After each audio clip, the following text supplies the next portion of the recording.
Let me tell you about the day the cafeteria went quiet. Not the kind of quiet you get when a teacher walks in, or when someone important steps into the room. This was a different quiet. The kind where a whole hall full of people stop talking at the same time, and nobody planned it, and nobody knows quite how it happened. One moment there was noise. The next, there was just the soft hum of the air recyclers and the click of a single fork against a metal tray. I was there, I saw the whole thing.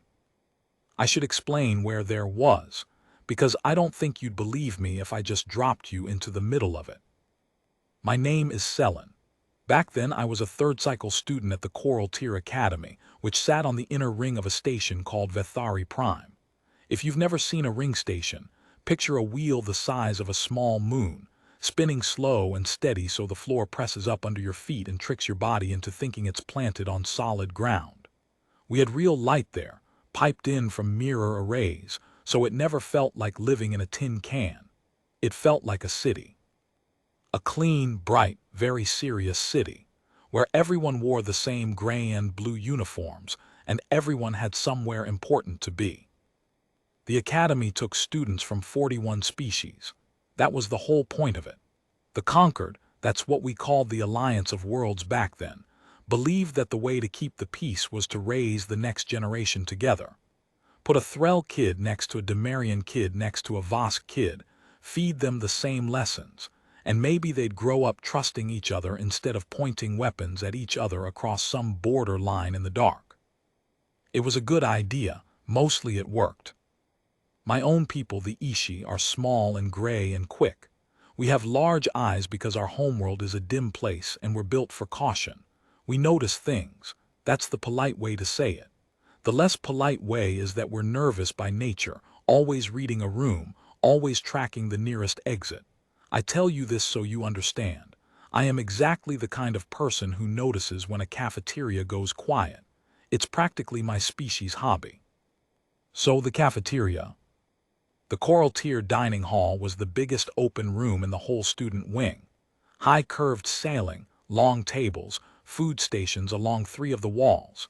Each station served what each species could safely eat, because a meal that's perfectly fine for one body can be poison for another. That's the first thing you learn when you live among many kinds of people. Food is dangerous. Food is the most dangerous thing there is, when you really think about it. You're putting the outside world inside your body, and trusting it not to kill you. Most of us were very, very careful about food. The Threll ate only soft fermented paste, gray and bland, because their stomachs couldn't handle anything sharp or raw. The Demarians ate cultured protein grown in vats, sterile and measured, every gram weighed. The Vosque ate live nutrient gel through a straw and got upset if anyone watched them do it. And my own people ate small, frequent, careful meals of pre-tested fungus and grain, nothing we hadn't eaten 1,000 times before. We were all, every species, deeply conservative about what went in our mouths. It was the one thing we all had in common. We feared our food. And then there was the human. Her name was Danny. I'm not going to pretend I knew her well at first. Nobody did. She'd arrived only a few weeks earlier, the first human ever admitted to the Coral Tier, part of some new exchange program nobody fully understood. Earth had only recently made contact with the Concord. Their world was far out on the edge, a blue planet nobody had paid much attention to until they showed up at a border station in a ship that, by all reports, should not have been able to fly. Held together with patches and stubbornness, one of the engineers said. He didn't mean it as a compliment, but he said it the way you'd talk about something that frightened you a little. Danny was maybe 16 of her years, which I think made her around our age, though it was hard to tell with humans. She had brown skin and dark hair she tied back in a knot, and she was taller than most of us and shorter than the Demarians, sort of in the middle of everything. She moved differently than we did. There was a looseness to her. We all walked carefully, watching our footing, but she just sort of strolled, like the floor had never once let her down and she didn't expect it to start now. People stared at her. Of course they did. She was new, she was strange, and there were 100 rumors about humans by then, that they'd come from a death world, that their planet had tried to kill them for 1 million years and failed, that they were predators, that they were unstable. Mostly people kept their distance, not out of cruelty, out of caution. We're a cautious galaxy, like I said. Danny didn't seem to mind. Or if she did, she didn't show it. She sat alone at the end of a long table and she ate her lunch, and she watched everyone the way we all watched her, except she did it with a small smile, like the whole thing amused her somehow. I sat 2 tables away, close enough to see, far enough to feel safe. I'm telling you all this so you understand the room before the quiet came. We were all so careful. We were all so used to being careful. We didn't even know we were doing it anymore. It was just the water we swam in. And then Danny opened her lunch. It started small, it always does. There was a Demarian student named Koru who sat near her. Big fellow, broad across the shoulders, the kind of person who took up space without trying. The Demarians are proud of their discipline. They have a whole philosophy about it. Every meal is measured to the gram, every action controlled, every desire tamed. Koru was a model of it. He ate his weighed protein cubes with a small fork, 1 cube at a time, chewing exactly the recommended number of times. He was, by Demarian standards, beautiful to watch, pure self-control. He noticed what Danny was eating before the rest of us did. I saw his head turn. I saw the little freeze in his shoulders, the way you stop when you see something that doesn't fit. Because Danny wasn't eating one thing. She was eating 6. She had a tray, and on the tray there was bread, actual bread, baked. A thing almost none of us ate because grains were tricky for most species. And on the bread there was some kind of cured meat, and beside that there was a yellow fruit cut in slices, and a green vegetable, raw, just raw, leaves with no preparation at all, and a small container of something white and fermented.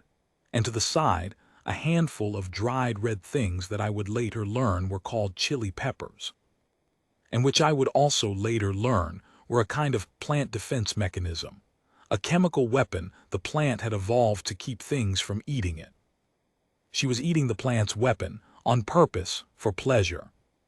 But we didn't know that yet, we just saw the variety, the sheer, reckless variety. Koru stared. I could read the thought on his face plain as anything, because I was thinking it too. How does she know all of that is safe?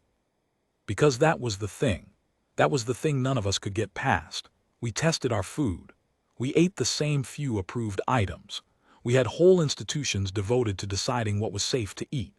And here was this human, casually combining 6 different organic substances on one tray, raw and cooked and cured and fermented all mixed together, putting them in her mouth one after another with no testing, no hesitation, no fear at all. She bit into the bread and meat thing, took a big bite, chewed.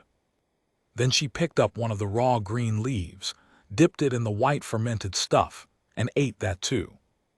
Koru made a sound, a small involuntary sound low in his chest, the Demarian sound of discomfort. Danny heard it. She looked up. "You okay?" she asked, friendly, just friendly. Koru didn't answer right away. He was looking at her tray. Then he said in careful Concord standard, "You are eating many things." Danny looked down at her tray like she was seeing it fresh. "Yeah," she said, "it's lunch." "They are different things," Koru said, "different sources." "Sure," she said. "How do you know," he said, and stopped and started again. "How do you know that they will not react, together, inside you?" Danny blinked at him, and then she laughed. Not a mean laugh. A surprised laugh, like he'd asked her something so strange she hadn't known it was a question a person could ask.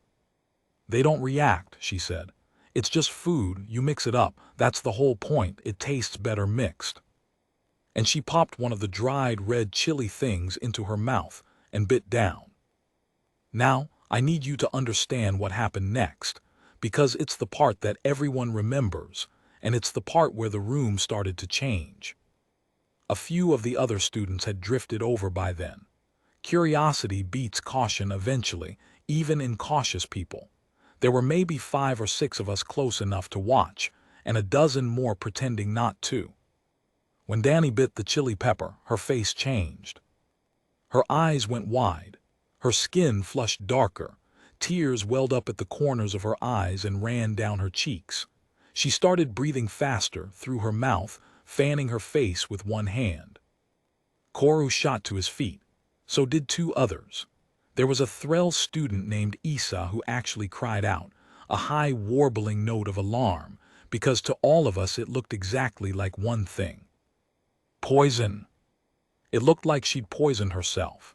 The flushing, the tears, the labored breathing. Every species at that table had a deep instinct that recognized those signs. This is what dying looks like. This is what eating the wrong thing does to a body. Koru reached toward her. "You are harmed," he said, urgent. "You must spit it out, you must." And Danny, with tears streaming down her face, gasping, laughed. She held up one hand, the universal gesture for "wait, I'm fine," and she laughed. And she wiped her eyes, and she reached for another chili pepper and ate that one too. The table went silent. I will remember that silence for the rest of my life. She was crying. Her body was clearly in distress. Every alarm signal a living thing can give off was going off at once, and she was doing it on purpose, and she was enjoying it, and she reached for more. Esau the Threll backed away from the table. Just stepped back, slow. The way you back away from something you've realized is more dangerous than you thought. Koru sat down very slowly. He was staring at Danny like she'd turned into something else in front of him. "It hurts," he said. "It wasn't a question." "Yeah," Danny said, still wiping her eyes, still grinning. "It's the capsaicin. It tricks your nerves into thinking your mouth is burning. It's not actually burning, it just feels like it."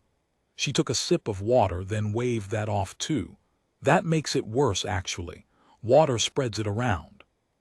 "It tricks your body into thinking it is burning," Koru repeated. "Yep. And you eat it." For he searched for the word, for the experience of it. "For fun," Danny said simply. "We breed the plants to make them more spicy. There are people back home who'd think this one's pretty mild." Koru was quiet for a long moment. "You breed the weapon to be stronger," he said finally, "so that you may eat more of it." Danny thought about that. I watched her think about it. And then she shrugged, the loose human shrug, the one that says, "Well, when you put it that way." "Huh," she said. "Yeah, I guess we do." Word spread the way word does. By the next day, everyone in the coral tier had heard about the human girl who ate poison for fun and cried while she did it and went back for more. The story grew, the way stories grow. By the time it reached the upper tiers, she'd eaten only poison, and laughed the whole time, and asked for the strongest thing in the kitchen. I knew the real version because I'd been there, and the real version was somehow stranger than the rumor, because the real version had that one thing in it that the rumor flattened out. She wasn't trying to prove anything. That's what got me. That's what I couldn't stop thinking about. Koru had been eating his measured cubes to prove something, to prove his discipline, his control, his belonging to a proud tradition.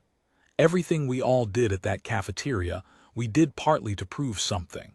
We were performing safety, performing belonging, performing the careful, civilized restraint that the Concord had raised us all to value. Danny wasn't performing anything. She was just eating lunch. She mixed 6 things on a tray because they tasted good mixed. She ate a chemical weapon because she liked the feeling.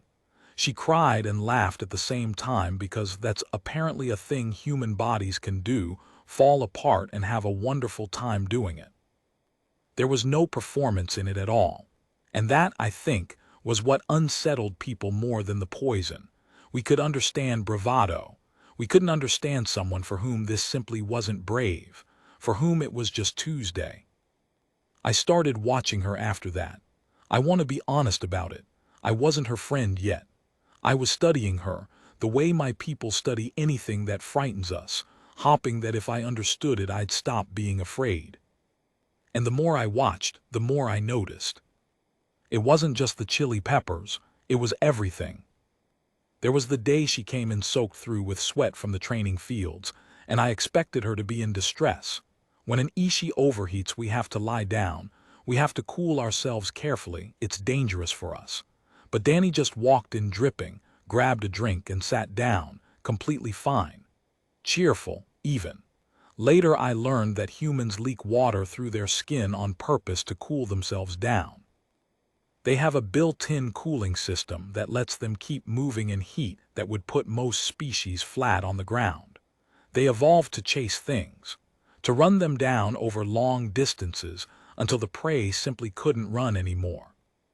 I sat with that one for a while.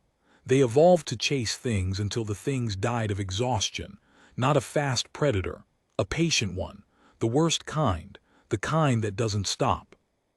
There was the day a Vosque student dropped a tray of hot liquid and it splashed across Danny's arm. The Vosque was mortified, apologizing in their clicking way, but Danny just hissed, shook her arm, ran it under cold water and said it was fine, it'd blister and heal. Blister and heal.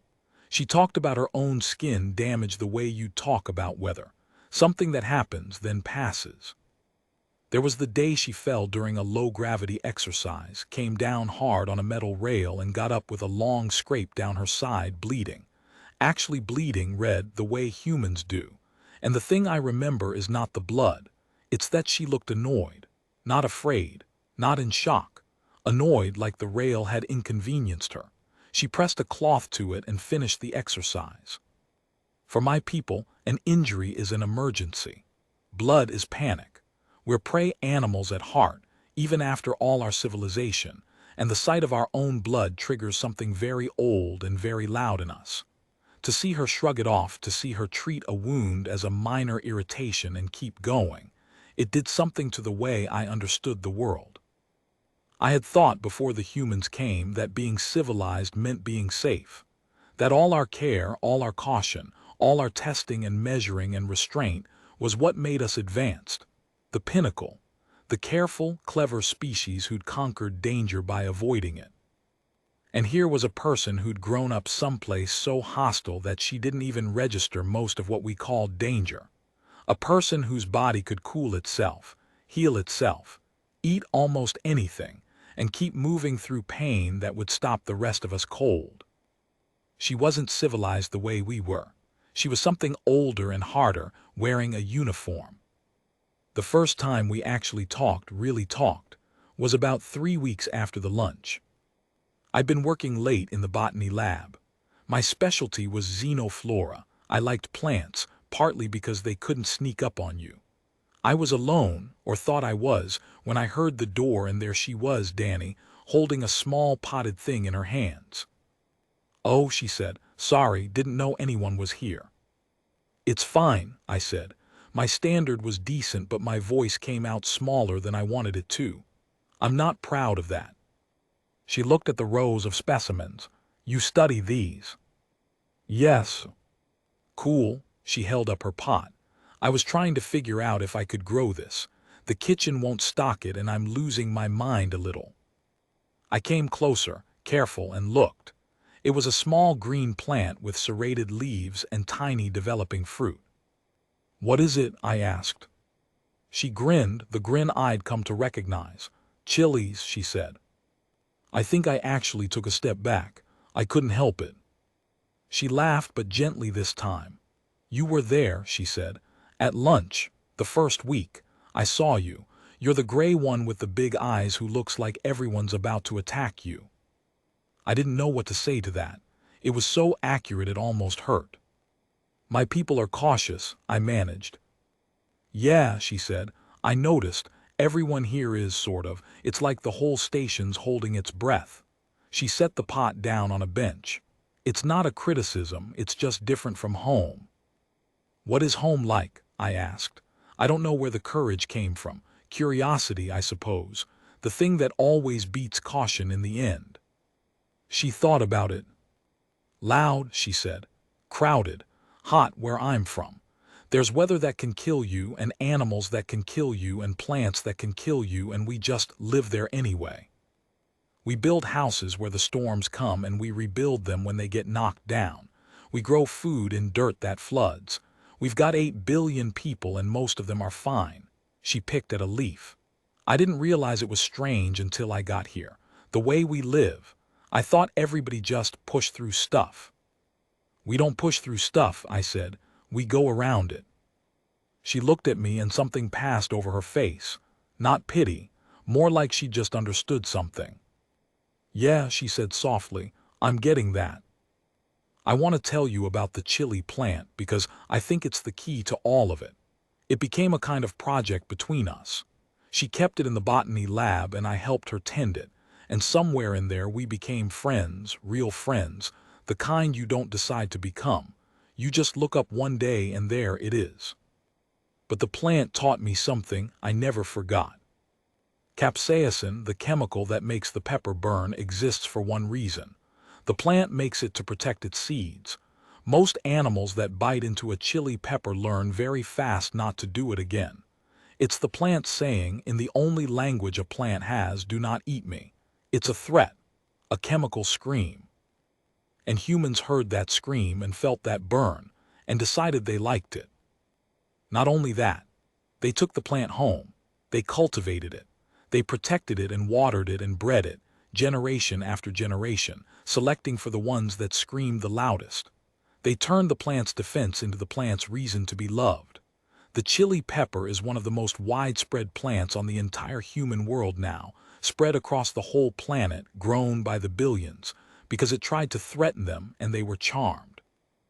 I remember the day I really understood that, sitting in the lab with Danny while she pinched dead leaves off her plant. Your people, I said slowly, found a thing that tried to hurt you, and instead of avoiding it, you adopted it. You spread it everywhere. You made it stronger so you could enjoy being hurt by it more. Danny considered this. When you say it like that, it sounds kind of unhinged, she admitted. It does, I agreed. But yeah, she said, that's basically the whole story of us, honestly. We find the scariest thing around and we go, what if we kept that? She smiled a little sadly. Wolves used to hunt us. Now they sleep on our beds. We named them. We cried when they died. I didn't have anything to say to that. I was Ishi. My people, when we found a thing that tried to hurt us, ran the other way and never came back. That was wisdom. That was how we survived.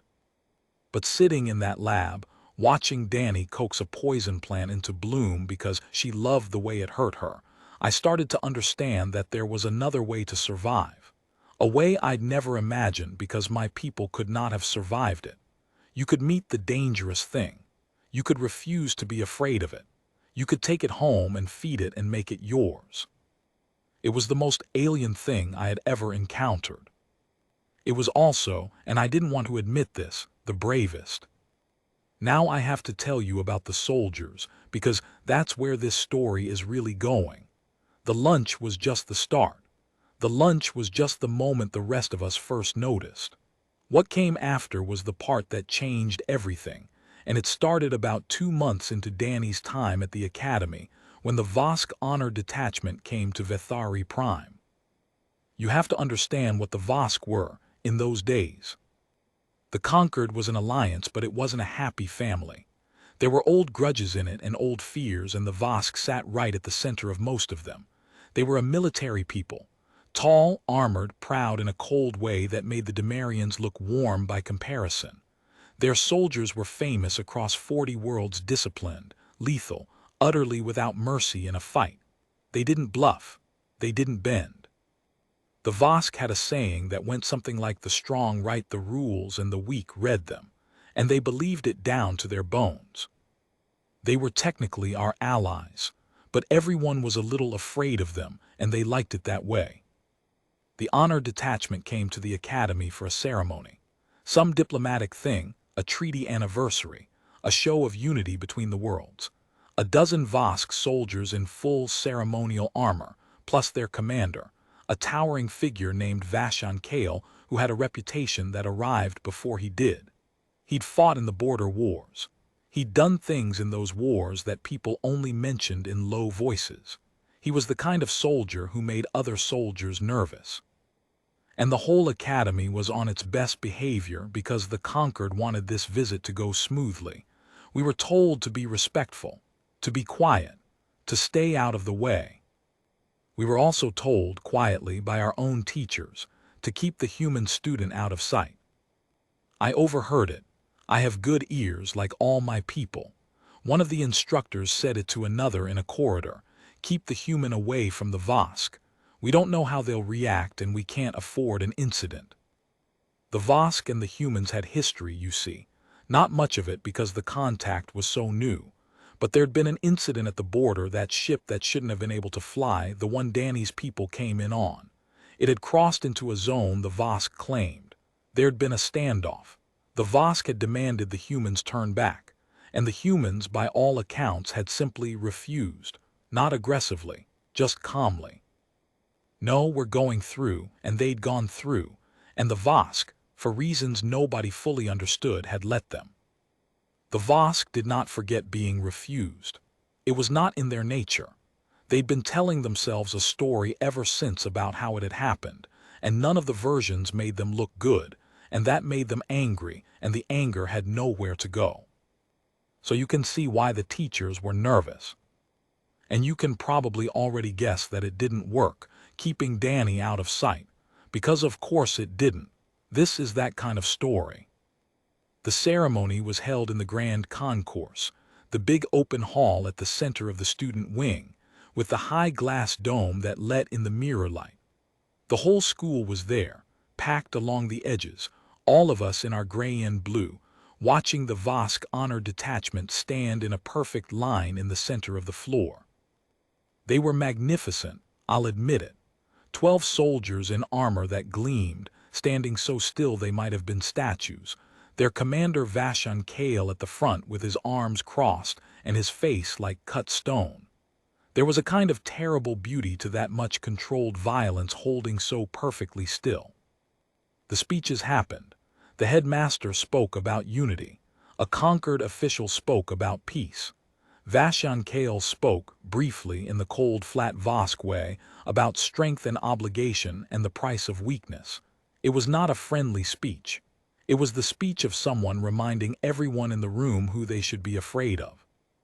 And then, while the official was wrapping up the closing remarks, there was a sound from the side of the hall. A child crying. Not a student. A small one. The headmaster had brought his own offspring to the ceremony, a little Ishi child of maybe 4 cycles, gray and tiny, and overwhelmed by the crowd and the noise.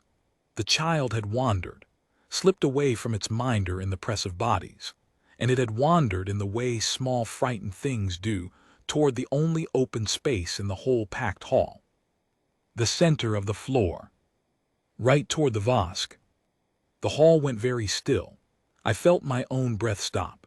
A small Ishi child, gray and stumbling and crying, walking straight into the middle of the Vosque Honor Detachment. Vosque looked down at it. I will never forget the look on his face. There was no warmth in it, no softness, just a kind of cold annoyance, like a stain had appeared on his perfect ceremony. He said something in Vosque, low and sharp, and one of his soldiers moved, not gently, not kindly, but the way a soldier moves an obstacle. He stepped toward the child with a gloved hand out to seize it and put it aside. And the child, frightened, did the worst possible thing. It stopped. It froze. It stood in the middle of the floor and cried and could not move, the way my people freeze, the way prey freezes when the predator is too close. The soldier's hand came down toward it, and someone stepped between them. It happened so fast that, for a moment, I didn't understand what I was seeing. 1 second the soldier's armored hand was descending toward the frozen child. The next second there was a body in the way, a smaller body, in gray and blue, dark hair tied back in a knot. Danny. She'd come out of the crowd so fast nobody had time to stop her. She'd crossed the open floor and put herself between the Vosque soldier and the child, and she'd done the most insane, most reckless, most human thing I have ever seen. She'd caught the soldier's wrist. This small person, this 16-year-old, she had reached up and caught the descending arm of a Vosque honor guard, a soldier in full battle armor, a member of the most feared military force in the Concord, and stopped it, held it, looked up past it into the soldier's face. The whole hall stopped breathing at once. I have lived a long time since that day. I have seen battles and disasters and moments that decided the shape of worlds. I have never, before or since, felt a silence like the one that fell over the grand concourse in that moment. It had weight. It had pressure. 2,000 people watching one small human hold the arm of one large soldier, and not a single one of them able to make a sound. The soldier could have broken her. We all knew it. He could have crushed that wrist, thrown her across the hall, ended her with a flex of armored muscle. The Vosque were stronger than us, all of us, and this was a human child holding the arm of a killer. The soldier looked down at her. Confused, I think, more than angry at first. The way you look at something that has done a thing it should not be able to do. And Danny spoke, quietly, but the hall was so silent that everyone heard. "She's a baby," Danny said. "Don't touch her like that." The soldier did not move. Behind him, Vosque's head had turned, slowly. His cold eyes had found the human holding his soldier's arm, and something was changing in his face. Interest. Cold, dangerous interest. "Release my soldier," Vosque said. Danny did not release the soldier. She reached down with her other hand, slow and careful, and she gathered the crying child against her side, and she lifted it, and she held it. A small gray child clinging to a human girl, both of them in the middle of the Vosque line. "I'll let go," Danny said, "when you back off." I heard several people near me make small sounds of pure terror. You did not speak to Vosque that way. You did not give Vosque conditions. The border wars were full of people who had tried to give Vosque conditions, and not many of them had lived to talk about it. Vosque uncrossed his arms. He stepped forward slow, and the floor seemed to tremble with it, and he came to stand over Danny, towering, his armored bulk blocking out the mirror light, and he looked down at this small human who had stopped his ceremony and held his soldier and was now holding a child and refusing to be afraid. "You do not know what I am," he said. And Danny, and I swear to you this is exactly what she said, word for word, because I have replayed it 10,000 times. Danny looked up at him, this child looking up at this monster, and she said, "I know exactly what you are. You're somebody who scares people for a living. I've met your kind before." The hall did not breathe. "And I'll tell you something," Danny went on, still quiet, still calm, the child crying against her shoulder. "It only works if we're scared of you, and I'm not. I have to stop here because I need you to understand something about what those words actually meant. Coming from one of us, they would have been suicide and nothing more. A foolish creature provoking a stronger one. The Vosque had heard defiance before. They knew how to answer it. Defiance was just fear wearing a brave face, and the Vosque were experts at peeling the face off. But that wasn't what they were looking at. I'd been watching Danny for 2 months by then. I knew the difference. I'd seen her eat the plant's weapon and laugh through the tears. I'd seen her shrug off wounds that would have sent my people into shock. I'd seen her stand in heat that flattened the rest of us and stay cheerful. I knew, in a way that the Vosque were only just beginning to understand, that when Danny said "I'm not scared of you," she was not being brave. She was telling the truth. That's the thing the Vosque had never met. They had built their entire civilization on a single tool, fear, and they had refined it for 10,000 years until it was the sharpest tool in the galaxy. And it worked. It worked on everyone. Fear is universal. Every living thing fears pain and death. The Vosque had simply become the best in known space at delivering both. But fear is a transaction. It requires two parties. It requires someone willing to be afraid. And standing in front of Vosque, holding a crying child, was a member of a species that had grown up on a death world. A species that had spent 1,000,000 years being hunted and starved and frozen and burned and drowned, and that had buried more of its own children than any other species in the Concord could imagine, and had kept going anyway. A species that ate poison for fun, that adopted its predators. that ran its prey to death over distances no other animal would even attempt. A species for whom pain was not a stop sign but a flavor. You cannot threaten people like that with pain. They have already made friends with pain. They have invited it to dinner. They have bred plants to deliver it on purpose.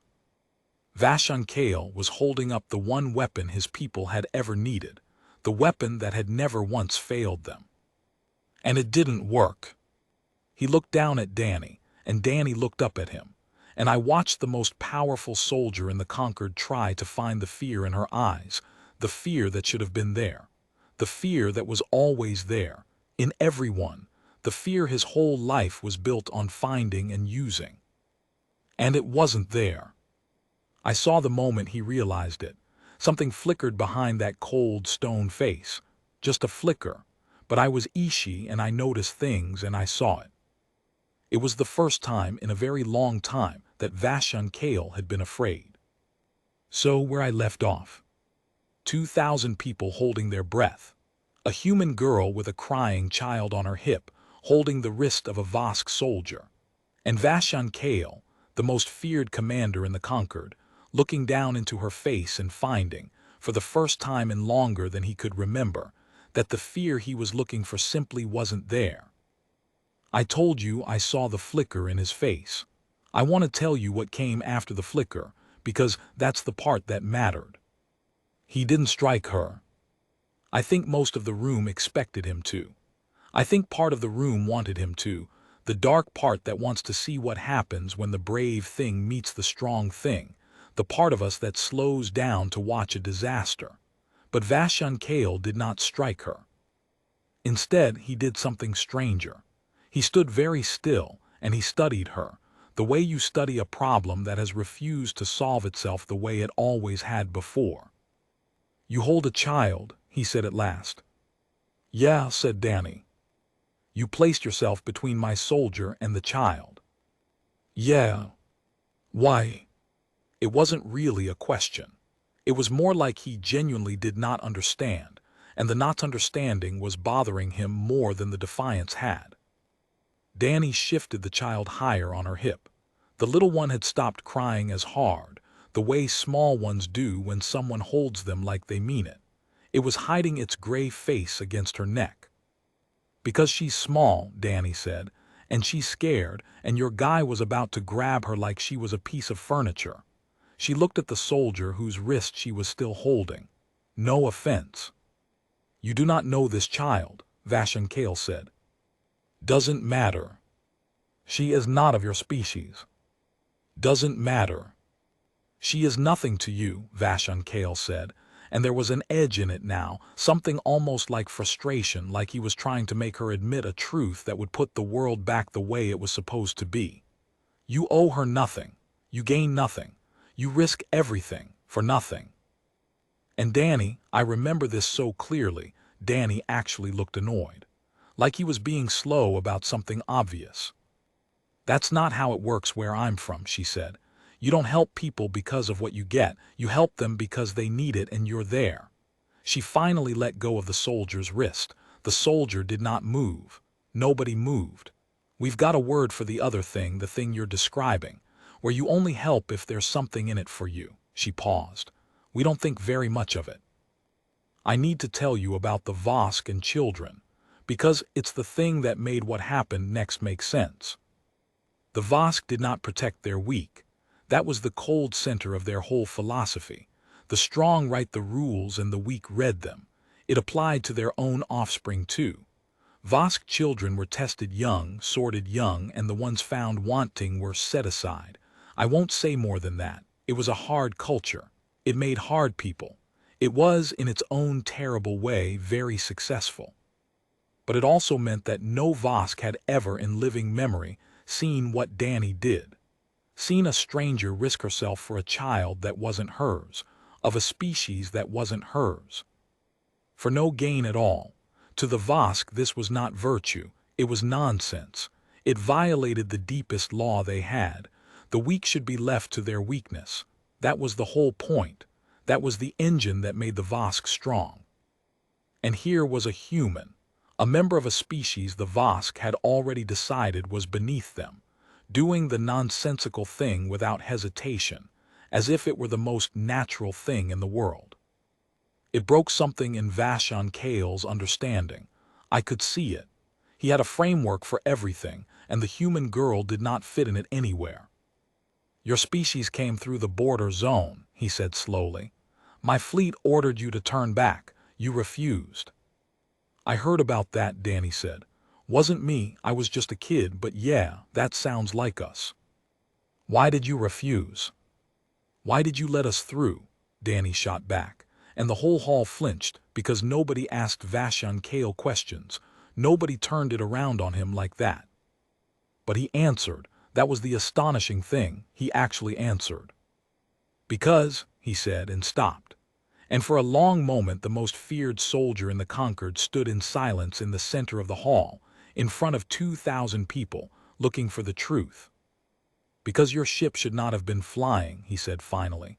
"It was damaged, patched, held together by," he searched for the word in standard, "by will. My sensors told me it should not move, and it moved. My officers told me your people should turn back when threatened with destruction, and you did not turn back." He looked at her. "We have a doctrine. Every species turns back when faced with certain death. Every species, without exception, chooses survival over the destination. It is the most reliable law we know. It has never failed." "And we didn't turn back," Danny said quietly. "You did not turn back," Vosque agreed. "And I did not understand it, so I let you pass, to observe, to learn what you were." His cold eyes moved over her, over the child on her hip, over the wrist she'd held and released. "I have been observing your kind ever since, and I have not yet understood you. Here's what I've come to believe, after all these years." The Vosque had spent their whole history learning to read fear. They could find the breaking point in anyone, the place where the desire to live overrode everything else. Honor, loyalty, love, principle. Push hard enough and every species would choose survival in the end. The Vosque had built their power on that single, reliable truth. Everyone breaks. Everyone eventually chooses to live. Humans broke that rule. Not because humans didn't fear death. They did. Danny would tell me later, much later, that she'd been terrified in that hall, absolutely terrified, that her hands had been shaking after, that she'd thrown up in a bathroom an hour afterward. She did fear. Of course she did. But humans had learned, somewhere in their long, brutal history on that death world, to keep moving while afraid. To do the thing anyway. To feel the terror and act past it. They had buried so many of their own that they had stopped letting the fear of burying more stop them from living. They had run their prey to death and been chased by their predators and starved and frozen and burned. And through all of it, they had learned the one thing the Vosque had never needed to learn, because the Vosque had always been the strongest thing in the room. Humans had learned how to be afraid and brave at the same time. That was the secret. That was what nobody in the Concord understood, because no other species had needed it. We were all either strong enough to not be afraid, or weak enough to always run. Humans were the only ones who were weak and refused to run, who knew they might die and went forward anyway, shaking the whole time, throwing up afterward and going forward again the next day. You cannot win against people like that with fear. Fear is your strongest weapon, and it just bounces off. They've absorbed so much of it over so many generations that they've turned it into fuel. Vosque had spent his whole life as the scariest thing in every room. And he'd finally walked into a room with something scarier, not stronger, not deadlier, just unstoppable in a way he had no defense against, a small thing that would not break. The headmaster broke the silence finally. He came hurrying across the floor, gray and trembling. He was Ishi too, remember. This was his own child Danny was holding, and he reached them and Danny gently passed the little one into his arms. The child clung to its father and cried, and the father held it and shook, and looked at Danny with an expression I don't have a word for. It was bigger than gratitude. It was the look you give someone who has handed you back your whole world. Vosque watched this. The reunion. the father weeping over the recovered child, the way the whole hall, 2,000 people, leaned toward it, all of them feeling it together, this enormous shared relief. And I can't prove it, but I think that was the moment he understood the rest of it. Because the Vosque would never have wept over a recovered child. The Vosque would have judged the child weak for wandering and the father weak for caring. And in that hall, surrounded by 40 species all feeling the same thing at once, all caring about one small recovered life, Vosque of the border wars was the only person present who didn't feel it. He was the strong one. He had always been the strong one. And for the first time standing in that hall, I think he understood that being the strong one had cost him something. That there was a thing every other person in that room could feel, a warmth, a connection, a we, and that he had traded it away long ago for the power to make people afraid. And the human had it.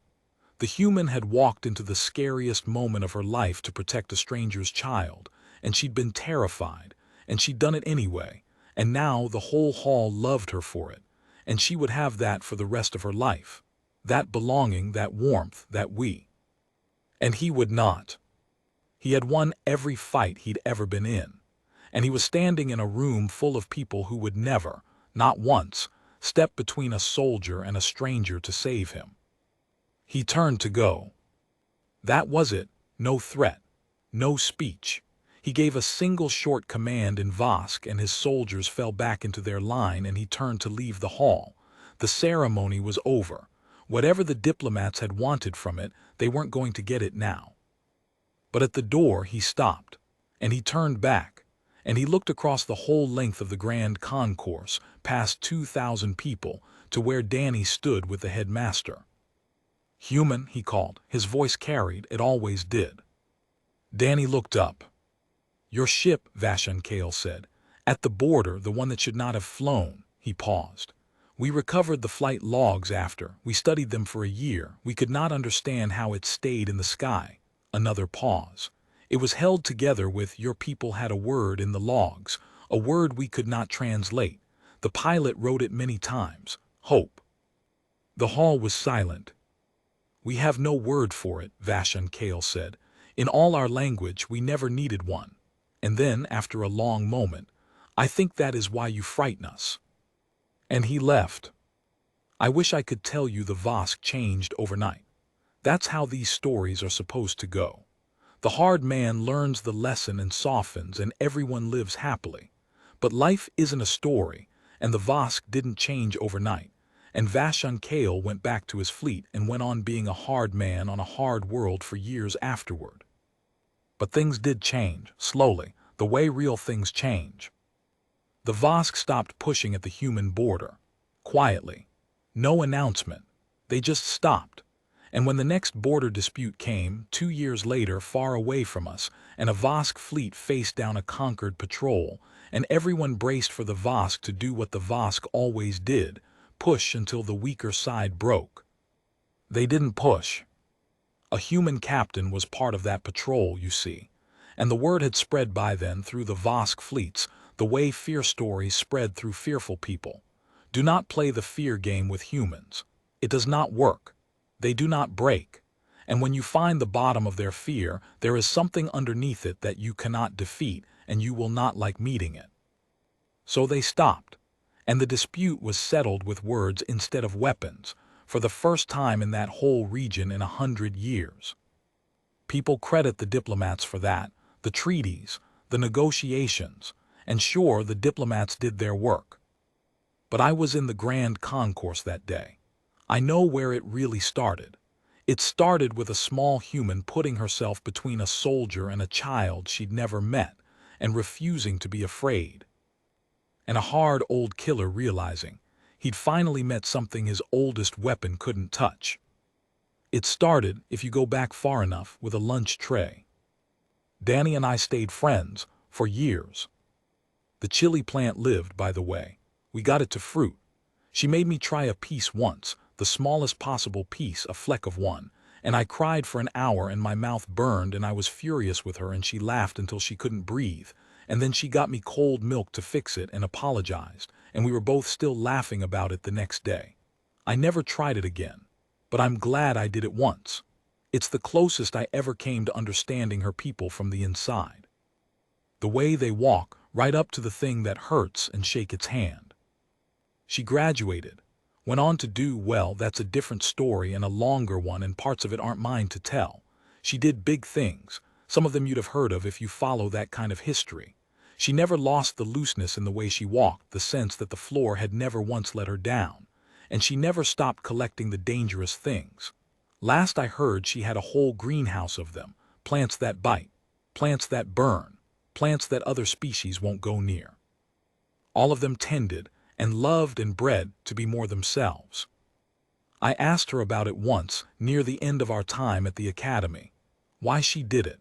Why her whole species did it, walked toward danger, kept the things that hurt them, refused to run. She thought about it for a long time.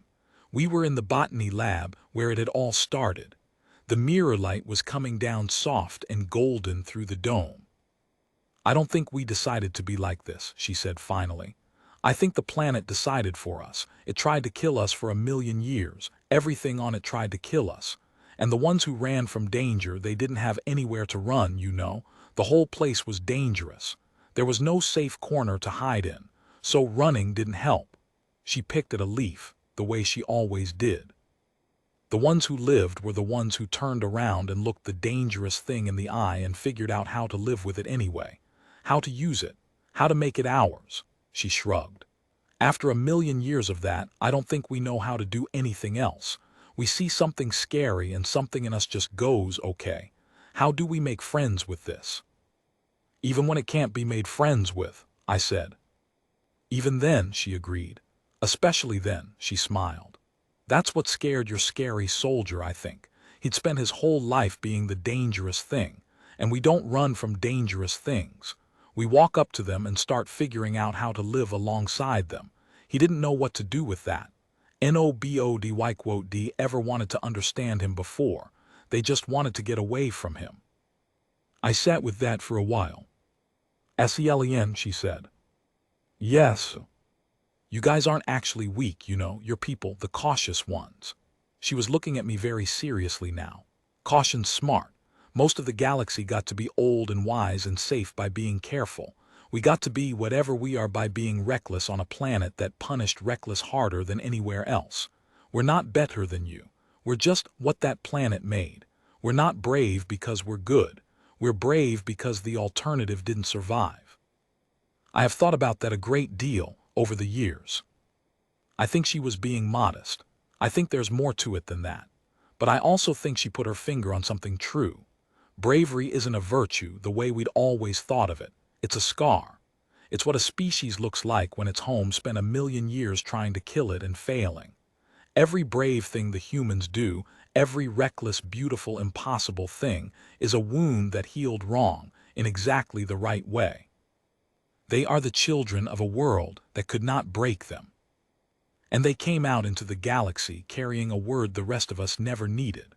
A word the Vosque couldn't translate. A word that held a broken ship together in the dark long enough to cross a border nobody thought it could cross. Hoping. I'm old now. Older than I ever expected to be, given how cautious my people are, given how much we fear. I've outlived a lot of things. The Concord has changed shape 3 times since those days. The Vosque are different now, not soft, never soft, but different. They have a word for it now, the thing they couldn't translate. They borrowed ours eventually. They borrowed it from a flight log written by a pilot whose ship should not have flown. But I still think about that first day, the cafeteria, the quiet. I think about how it all started so small. A girl, a tray, 6 different things mixed together because they tasted better mixed. A dried red plant that tried to threaten her and got adopted instead. We all watched her eat that lunch and we were afraid, because we'd spent our whole lives being afraid of our food, afraid of our world, afraid of everything that might hurt us. We'd built a whole civilization out of careful, clever fear, and we'd called it wisdom, and mostly it was. And then this one human sat down and ate her dangerous, reckless, impossible lunch, and cried from the burn and laughed through the tears and reached for more. And we watched her, and slowly, one by one, we started to understand. We thought we were watching a girl eat lunch. We were really watching a species explain itself. A species that took the things that hurt it and made them home. That walked toward the scary thing instead of away. That stood between strangers and danger for no reason at all except that the stranger needed it and they were there. We thought humans were a death world species. Predators, unstable, dangerous. They were dangerous, that part was true. But not the way we feared. They weren't dangerous to us. They were dangerous to the thing we'd all surrendered to without even noticing. The quiet, careful, universal agreement that fear gets to run the galaxy. That the strong write the rules and the weak read them. That you turn back when faced with certain death, because every species does, because it's the most reliable law there is. Humans broke that law, with a patched-up ship and a word we couldn't translate, with a chilly plant, with a lunch tray, with a small girl who held a soldier's wrist and would not let go. I watched the human girl eat lunch. And then I understood what humans are. They're the ones who don't turn back.